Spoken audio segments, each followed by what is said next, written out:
Nagkakatiwalaan. ABS-CBN News and Current Affairs. Panig sa katotohanan, panig sa bayan.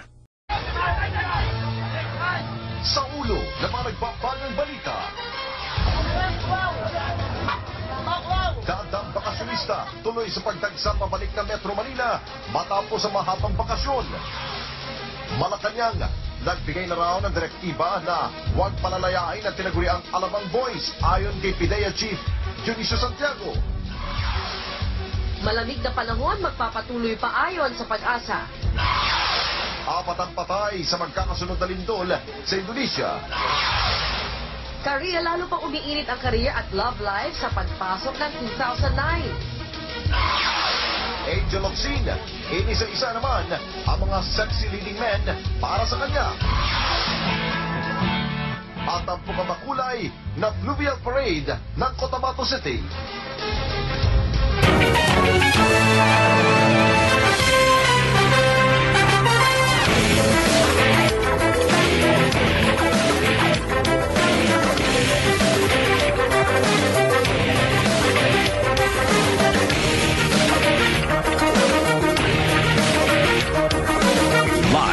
Mula sa ABS-CBN News Center, Manila, ito ang TV Patrol World!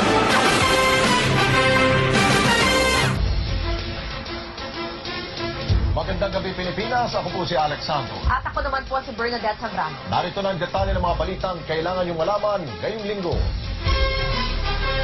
Matapos ang halos 2 linggong bakasyon, balik trabaho at eskwela na bukas ang marami sa ating mga kababayan. Kung kaya't buhos pa rin ang bilang ng mga biyahero pabalik ng Metro Manila sa mga pier, paliparan at pangunahing lansangan. Unahin natin ang sitwasyon sa Batangas Port, kung saan live na nagpapatrol si Israel Malata. Israel.